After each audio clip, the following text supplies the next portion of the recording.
Good morning, dear students. Let us learn the chapter A Farmer's Greatest Treasure. A Farmer's Greatest Treasure by Hema Pandey is a story which recognizes the extreme act of sacrifice and acknowledges the way such an act has positive impact on the entire community.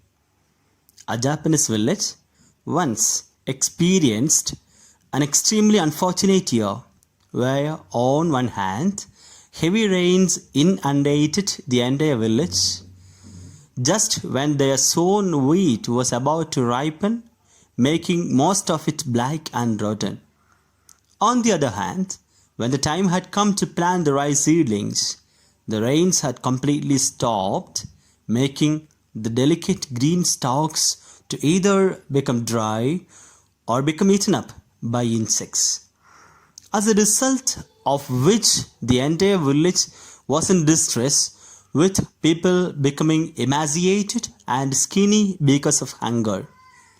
They had to resort to eating wild berries and dig for roots in order to control their hunger. Moreover, when autumn came, the villagers starved since they neither had rice nor did they have wheat. In one of the most affected areas of the village lived a farmer known as Maosha-san with his wife and son Aizu. Just like the others, they too had to manage amidst the insufficiency. One day, when Aizu went inside their empty barn to search for a shawl, he went further inside and accidentally stumbled on a large and heavy sack full of wheat. He was surprised and shocked to see the grain full of finest wheat stored. He deduced that his father must have kept it and then forgotten about it. He then became extremely happy at the prospect of them not going hungry for a few days. However, when he went back home and shoved the sack full of wheat to his father and proposed to grind it and then eat it, Mausha sprang up. He said that whatever happened, the sack should not be touched at any cost, since they were grain seeds kept for sowing the next crop.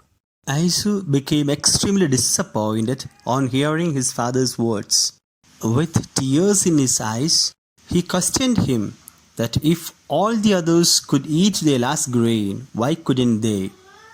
To which Mausha replied that it was all the more reason for not touching them. At present, they were facing difficulties, but if after the famine the fields lie empty with no seeds to be sown, then that would mean far worse calamity. He explained his son that the grains were not just seeds, they were a farmer's greatest treasure, and if a farmer robbed his own treasure, then nothing would remain for him. He requested Aizu to be patient, since the grains would not only feed him, but the entire village in the times to come. Aizu accepted his father's decision, but grew weak and pale with every passing day.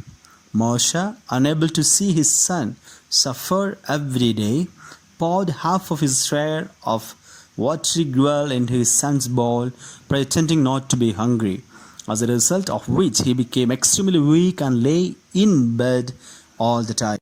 Soon, when autumn came and the time to sow the new crop of wheat had arrived, the farmers were left overwhelmed with distress because they did not have any seeds to sow.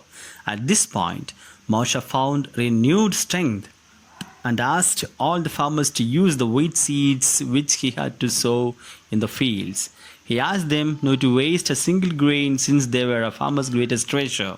The farmers were overwhelmed with joy and happiness and thanked Mausha for saving their lives. After giving the grains away and closing the barn, Mausha faltered and fell in the arms of his son, never to get up again. The villagers, on seeing his sacrifice, called him a real farmer who knew the true value of a farmer's greatest treasure and had taught the rest of the worth of his treasure. The farmers promised to remember him all their lives. Soon, when spring came, the fields of the farmers witnessed the growth of lush green fields under the bright blue sky, and the barns all flowed with grain. This was possible because of the firm belief and foresight of Mahasha Sen, who was not only a great farmer but a remarkable visionary.